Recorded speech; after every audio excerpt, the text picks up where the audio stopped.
Hello everybody, this is Ronen Kreutzfeld, Principal Lawyer at Kreutzfeld Law. We are a full-service immigration law firm based in Toronto, Ontario. In the past, I would say 15 hours, I received a lot of calls regarding the impact of SUV changes to ICT, which is intra-company transfer work permits. I want to say that there's no impact as it comes to ICT. In fact, I think the changes in the SUV program will prompt more people to apply under ICT or seek other programs like C10 or C11. What are the changes of the SUV, if you're asking? Essentially, IRCC said that they're going to limit the number of applications processed because they want to expedite the program, and they will allow about 10 supporting letters for each designated institution.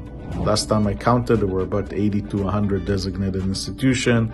That means about 800 to 1,000 files a year. It's definitely going to impact people. It's definitely going to move people and prompt them to look at other programs. If you want other solutions, please call us and have a great day. Thank you.